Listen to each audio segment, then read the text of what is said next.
विद्यार्थियों, इस वीडियो में हम कक्षा 12 का एक नया चैप्टर स्टार्ट करने जा रहे हैं जो है श्वसन।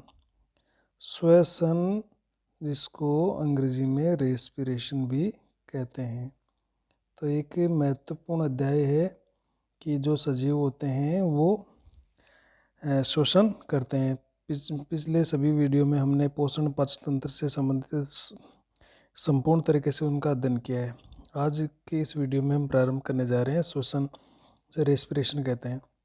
तो श्वसन की अगर बात करें तो अपन सामान्य भाषा में श्वसन को ये समझते हैं कि सांस लेना या श्वसन करना, या और भी इसको सामान्य भाषा में समझे तो हम ये कहते हैं कि ऑक्सीजन का अंदर लेना और कार्बन डाइऑक्साइड को बाहर निकालना श्वसन के अंतर्गत आता है। लेकिन इसकी एक वैज्ञानिक परिभाषा क्या हो सकती है, आखिर श्वसन होता क्या है और इसमें कौन कौन से पदार्थ बनते हैं, किन पदार्थों की आवश्यकता होती है, और एक सजीव को इस श्वसन की प्रक्रिया से आखिर क्या मिलता है, वो इसके लिए क्यों ज़रूरी है, क्या सभी जीव श्वसन करते हैं, क्या सभी जीवों में ऑक्सीजन की ज़रूरत होती है या जिन कुछ में ऑक्सीजन की ज़रूरत नहीं होती है। तो हम इस वीडियो में श्वसन और उसके परिचय और उसके कुछ प्रकारों का अध्ययन करेंगे। तो सबसे पहली बात है कि श्वसन होता क्या है।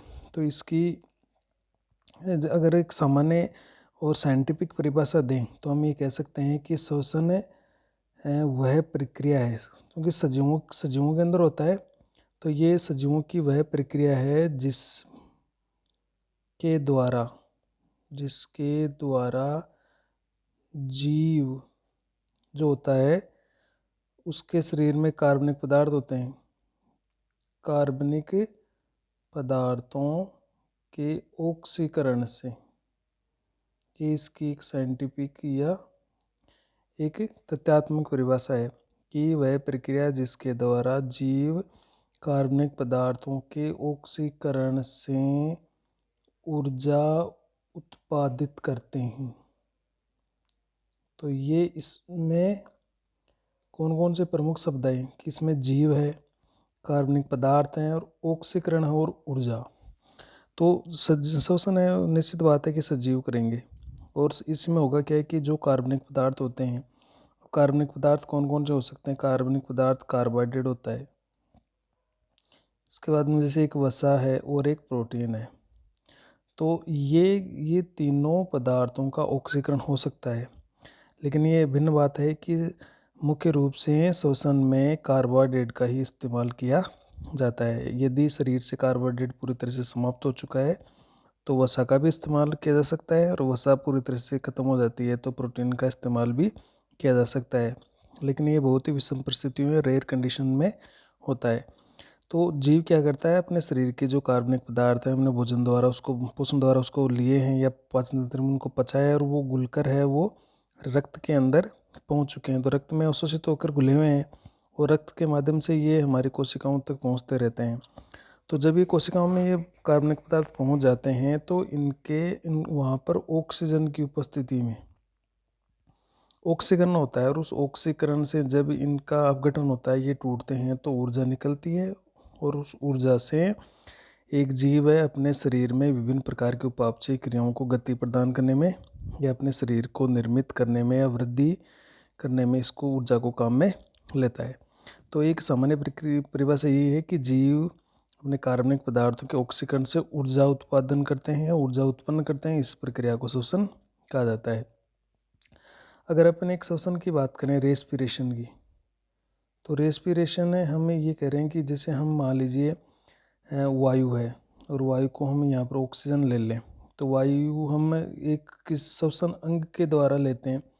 जैसे हम मनुष्य की बात करें तो मनुष्य में होते हैं फेफड़े, लंग्स होते हैं।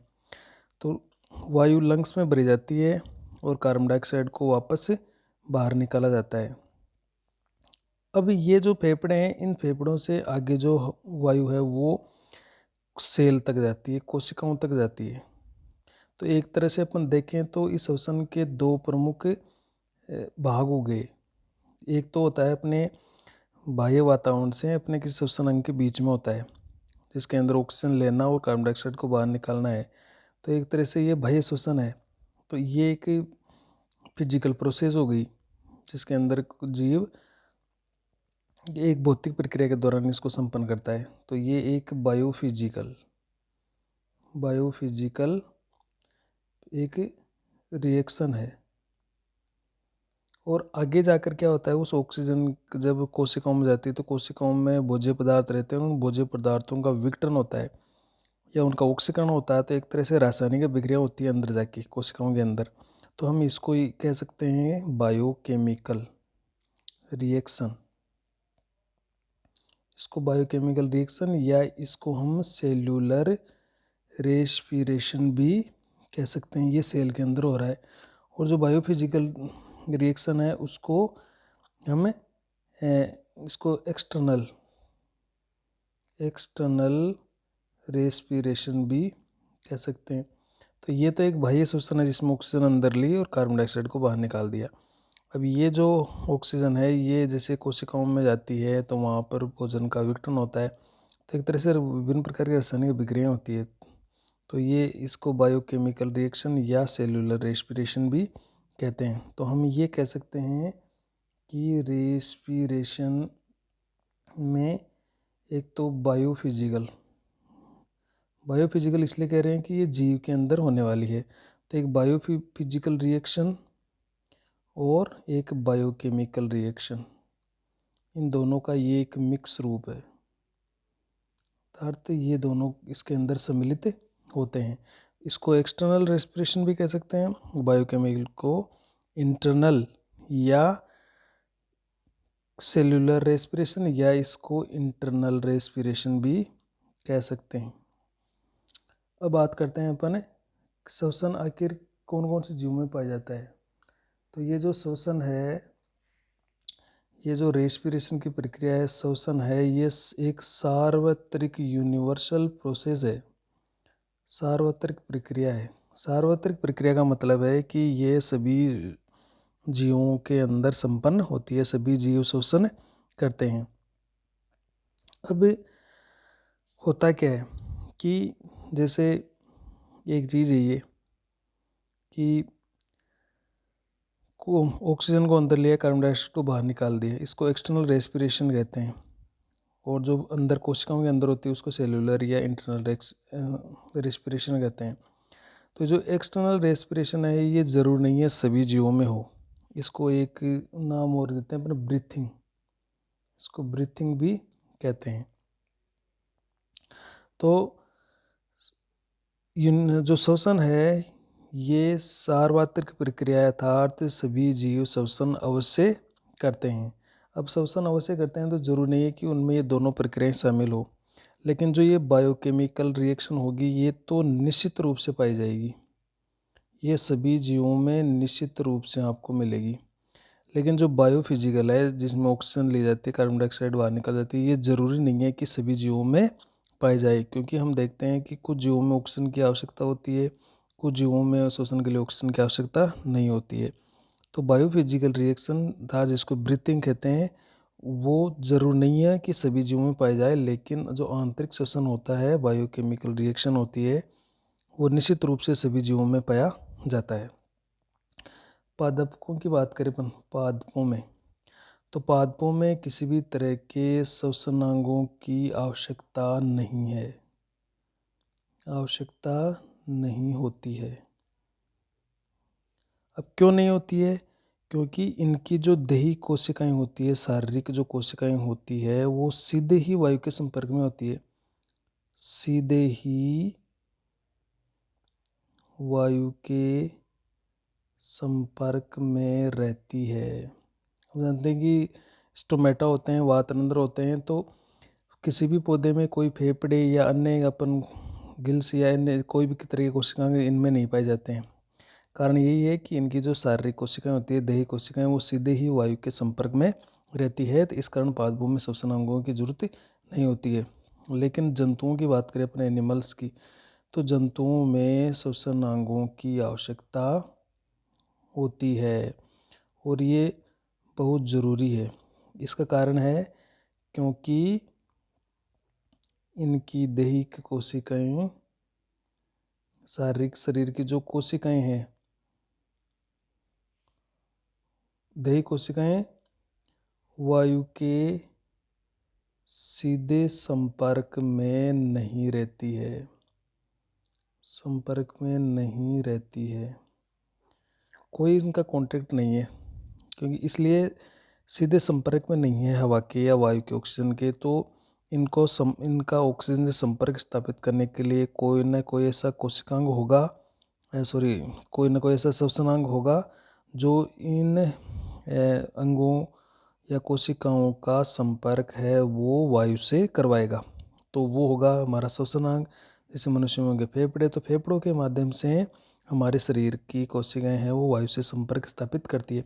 इसलिए हमारे अंदर श्वसन अंगों की आवश्यकता होती है, क्योंकि इस कोशिकाएं सीधे संपर्क में नहीं रह पाती है। अब पढ़ते हैं अपन श्वसन के प्रकार। श्वसन के प्रकार, इसको अपन कहें टाइप्स ऑफ रेस्पिरेशन। आखिर श्वसन कितने प्रकार का होता है, तो ये टॉपिक पढ़ते हैं अपन।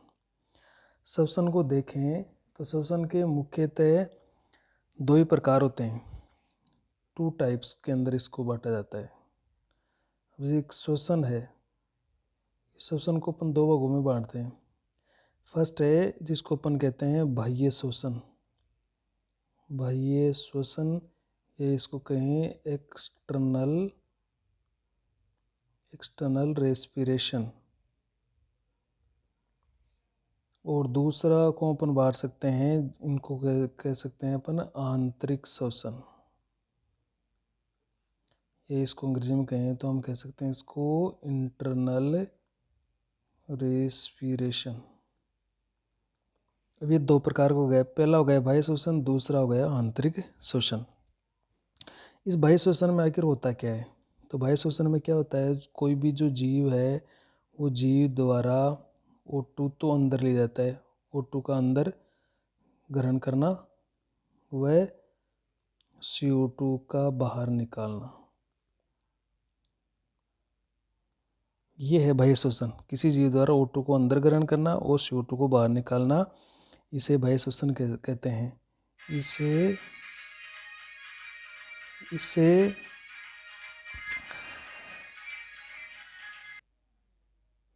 अर्थात जीव द्वारा ऑक्सीजन को अंदर लेना और CO2 को बाहर निकालना एक बाह्य श्वसन है, सामान्य प्रक्रिया। इसे हम नॉर्मली सांस लेना भी कहते हैं, सांस लेना, ये इसको हम कह सकते हैं ब्रीथिंग, या इसको संवातन भी कहते हैं, संवातन या वेंटिलेशन भी इसको कहते हैं। और ये एक तरह की बायोफिजिकल प्रोसेस होती है, बायोफिजिकल, जिसको अपन कहें रिएक्शन, बायोफिजिकल ये एक रिएक्शन है, इसके अंदर जीव का जो श्वसनांग है वो O2 को अंदर लेता है, CO2 को बाहर निकालता है। दूसरा इसका रूप है आंतरिक श्वसन।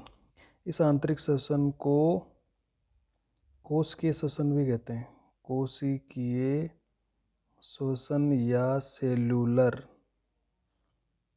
रेस्पिरेशन भी कहते हैं इसको, क्योंकि ये कोशिकाओं के अंदर होता है, कोशिकाओं के अंदर जाकर O2 ऑक्सीजन का उपयोग होता है और वहाँ पर कार्बन डाइऑक्साइड और ऊर्जा बनती है। तो हम आंतरिक श्वसन या कोशिकीय श्वसन किसे कहेंगे, इसको सेलुलर रेस्पिरेशन या इंटरनल रेस्पिरेशन भी कहते हैं। और ये किस तरह की एक प्रक्रिया है, ये एक बायोकेमिकल रिएक्शन है, बायोकेमिकल रिएक्शन, जैसे हमने ऊपर पढ़ा था, ये एक बायोकेमिकल रिएक्शन है। इसमें होगा क्या, इसमें यह होगा कि जो जीव होगा उस जीव की जो कोशिकाएं हैं, सेल्स है, सेल्स के अंदर O2 के उपयोग से, इसको इस तरह O2 के उपयोग से CO2 बनेगी, वह ATP के रूप में, ATP के रूप में ऊर्जा का उत्पादन होता है। और इसे ही हम क्या कहेंगे कि वह श्वसन जिसमें कोशिका के अंदर CO2 का उपयोग से CO2 बनती है और ATP के रूप में ऊर्जा का उत्पादन होता है, इसे कोशिकीय श्वसन या आंतरिक श्वसन कहते हैं। अब ये जो आंतरिक श्वसन है ये खुद 2 प्रकार का है। ये जो आंतरिक श्वसन है इसको 2 प्रकार में बांटा गया है। आंतरिक श्वसन के दो प्रकार हैं। अब वो कौन कौन से हैं दो प्रकार? दो प्रकार ये है कि अगर ये जो ऑक्सीजन है, कुछ श्वसन ये होता है जिसमें ऑक्सीजन का उपयोग होता है और कुछ श्वसन होता है जिसमें ऑक्सीजन का उपयोग नहीं होता है। तो आंतरिक श्वसन को हम दो प्रकार में बांटते हैं। इसको पहले को कहते हैं अपन ऑक्सी श्वसन, और दूसरा इसका रूप है अनोक्सी श्वसन। अनोक्सी श्वसन, ऑक्सी श्वसन को एरोबिक रेस्पिरेशन कहते हैं और अनोक्सी को कहते हैं एनारोबिक रेस्पिरेशन। एरोबिक रेस्पिरेशन और एनारोबिक। जो ऑक्सी श्वसन होगा वो नाम से स्पष्ट है। ऑक्सी यानी ऑक्सीजन, श्वसन यानी श्वसन, ये ऑक्सीजन की उपस्थिति में होगा। जबकि अनोक्सी श्वसन है, इसमें ऑक्सीजन की अनुपस्थिति में होगा। ऑक्सीजन की अनुपस्थिति में, इसमें ऑक्सीजन की जरूरत नहीं है, ये ऑक्सीजन की अनुपस्थिति में होगा।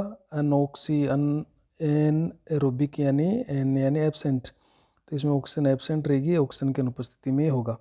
अब इन दोनों को अपन पढ़ते हैं, ऑक्सी श्वसन और अनोक्सी श्वसन आखिर होते क्या है। तो इसमें कई बार डिफरेंस का प्रश्न भी आता है, तो इसको हम देखते हैं। जो हमने फर्स्ट पढ़ा था ऑक्सी श्वसन, इसको अपन कह रहे हैं एरोबिक रेस्पिरेशन। तो इसमें एरोबिक में नाम से स्पष्ट है, इसमें ऑक्सीजन की उपस्थिति में होता है। ऑक्सीजन की उपस्थिति में होता है, ये सबसे इम्पोर्टेंट बात इसकी यही है। तो इसमें क्या होगा, ऑक्सीजन की उपस्थिति में होगा तो जो कार्बोहाइड्रेट होगा, और कार्बोहाइड्रेट के अंदर जो सबसे इम्पोर्टेंट अपन लेते हैं ग्लूकोज, ये कार्बोहाइड्रेट है। सबसे पहले कार्बोहाइड्रेट इस्तेमाल होता है। इस कार्बोहाइड्रेट का सरलतम जो कार्बोहाइड्रेट वो ग्लूकोज है। तो ग्लूकोज या जो अन्य पदार्थ होते हैं, ग्लूकोज या अन्य पदार्थों का ऑक्सीजन की उपस्थिति में, इम्पोर्टेंट बात है कि इनका पूर्ण ऑक्सीकरण होता है। पूर्ण ऑक्सीकरण होता है तथा अंतिम उत्पाद के रूप में CO2 व जल बनते हैं तथा बड़ी मात्रा में ऊर्जा मुक्त होती है। ये इम्पोर्टेंट बात है इसकी कि ऑक्सीजन किसे कहते हैं, कि ऐसा श्वसन जो ऑक्सीजन की उपस्थिति में होता है उसको ऑक्सीजन कहते हैं। इसमें होगा क्या, इसमें ग्लूकोज या अन्य जो पदार्थ हैं उनका ऑक्सीजन की उपस्थिति में पूर्ण ऑक्सीकरण होता है। ये इम्पोर्टेंट बात है यहाँ पर। और पूर्ण ऑक्सीकरण होगा तो उन पदार्थों के पूर्ण ऑक्सीकरण से या अपघटन से CO2 बनेगी, H2O बनता है और बड़ी मात्रा में ऊर्जा का निर्माण होता है। जैसे अपने इसकी बात करें, जैसे ये ग्लूकोज है, इसका ऑक्सीजन की उपस्थिति में ये टूटेगा, तो ये श्वसन की प्रक्रिया होगी, तो इसमें CO2 बनेगी और H2O बनेगा और बड़ी मात्रा में ऊर्जा का निर्माण होता है। जैसे 686 किलो कैलोरी यहाँ पर ऊर्जा का निर्माण किया जाएगा। तो इस तरह से ये जो श्वसन है, इस श्वसन में जो कार्बोहाइड्रेट है उसका पूरी तरह से ऑक्सीकरण हो गया है और CO2 बन गई है और H2 का निर्माण हो गया है और ऊर्जा बन गई है। ये तो भोजन का पूरी तरह से ऑक्सीकरण होगा। ऐसा अगर श्वसन होता है तो ये होता है ऑक्सी श्वसन, और ये अधिकांश ऑक्सीजन की उपस्थिति में श्वसन करने वाले देखें तो अधिकांश जीवों में ऐसा श्वसन होता है। दूसरा श्वसन होता है जिसको होने के लिए ऑक्सीजन की आवश्यकता नहीं होती है, उसको हम कहते हैं अनोक्सी श्वसन या एनारोबिक रेस्पिरेशन। तो इसमें होगा क्या कि इसमें नाम से स्पष्ट है ऑक्सीजन की आवश्यकता नहीं होती है, तो ऑक्सीजन की ज़रूरत नहीं है इसमें, तो इस तरह का श्वसन कहलाएगा ऑक्सीजन अनोक्सी श्वसन, यथार्थ ये कह सकते हैं कि जब कोशिकीय श्वसन यानी इंटरनल जो रेस्पिरेशन कोशिकीय श्वसन ऑक्सीजन की अनुपस्थिति में होता है तो उसे हम कह देंगे अनोक्सी श्वसन। इसमें क्या होगा, इसमें जो ग्लूकोज है, जो कार्बोहाइड्रेट है, वह या अन्य पदार्थ का पूरी तरह से ऑक्सीकरण नहीं होगा, या हम कहेंगे कि पूर्ण ऑक्सीकरण नहीं होता है। ऊपर वाले में तो पूर्ण ऑक्सीकरण होता है, यहाँ पर पूर्ण ऑक्सीकरण नहीं होता है, जिसके कारण क्या होगा, जिससे अंतिम उत्पाद के रूप में कुछ अणु CO2 के निकलेंगे और यहाँ पर जल न बनकर एक विशेष प्रकार के पदार्थ या तो होता है लैक्टिक एसिड बन सकता है या एल्कोहल बन जाता है। तो अंतिम उत्पाद के रूप में CO2 या लैक्टिक एसिड या एल्कोहल बनते हैं। तो ये इंपॉर्टेंट बात होती है। और बहुत ही कम मात्रा में ऊर्जा का निर्माण होता है, बहुत ही कम मात्रा में ऊर्जा बनती है। तो यहाँ पर ये इंपॉर्टेंट बात है कि यहाँ पर ऑक्सीजन की अनुपस्थिति है और जो कोई भी कार्बोहाइड्रेट पदार्थ या वसा या कोई भी प्रोटीन, कोई भी पदार्थ है, उसका पूरी तरह से ऑक्सीकरण नहीं हो पाता है या पूर्ण ऑक्सीकरण होता है, क्योंकि ऑक्सीजन है ही नहीं तो ऑक्सीकरण होने का सवाल ही नहीं है। तो वहाँ पर क्या होता है, ये इनका विघटन पूरी तरह से नहीं होता है। तो यहाँ पर विघटन पूरी तरह से नहीं होगा तो लैक्टिक अम्ल बनेगा या एल्कोहल बनेगा। ये यहाँ पर इम्पोर्टेंट बात है इसकी, ये बनने की। और ये जो अनोक्सिडेशन है ये हमारे लिए बहुत लाभदायक भी सिद्ध होता है। इससे कई उपयोगी पदार्थ, एल्कोहल या अम्ल का निर्माण किया जाता है। जैसे इसके उदाहरण पढ़ते हैं अपन। कवक होते हैं, तो ये कहाँ किस किस में पाया जाता है, कवकों में, जीवाणुओं में पाया जाता है। अगर गन्ने के जूस को या किसी फलों के रस को कुछ समय के लिए रखा जाए तो उसमें जीवाणु पैदा हो जाते हैं और वो उसको अनोक्सिडेशन के द्वारा एल्कोहल में बदल देते हैं और शराब जैसी गंध आने लगती है उसमें। इसके अलावा जो संग्रहित बीज है, संग्रहित बीज व अंकुरित होते हुए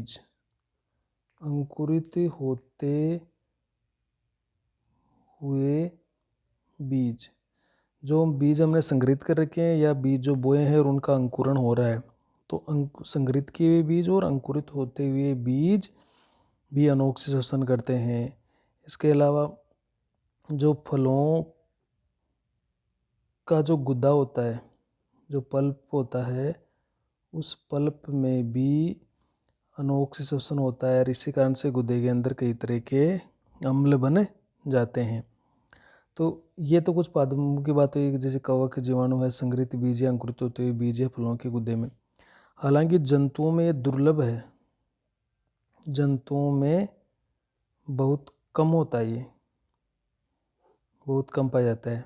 फिर भी अगर अपन बात करें तो जैसे जो स्तनधारी है, स्तनी की जो RBC है, ये भी कभी कभी अनोक्सिडेशन करती है।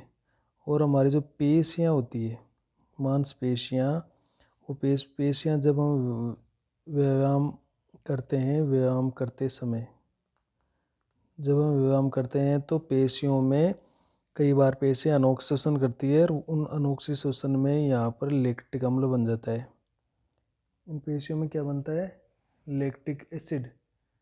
इन पेशियों में लैक्टिक एसिड बन जाता है और उस लैक्टिक एसिड के कारण पेशियों में ऐंठन आती है और ऐंठन के कारण उन पेशियों में दर्द होने लगता है। तो कई बार जिनको क्रैम्प बोलते हैं कि पेशियों में क्रैम्प क्यों आते हैं, तो उनमें क्या होता है कि जब पेशियाँ नॉर्मली ऑक्सीडेशन करती है लेकिन कभी कभार ये जब दब जाती है या अधिक व्यायाम करती है तो इनको ऑक्सीजन की आपूर्ति ठीक ढंग से नहीं हो पाती है, तो यहाँ पर ये लैक्टिक अम्ल बन जाता है। जो भोजन है उसका पूर्ण विघटन होकर लैक्टिक अम्ल बन जाता है और उस लैक्टिक अम्ल के कारण पेशियों में ऐंठन आने लगती है, मरोड़े आने लगते हैं, जिसके कारण पेशियों में दर्द होने लगता है।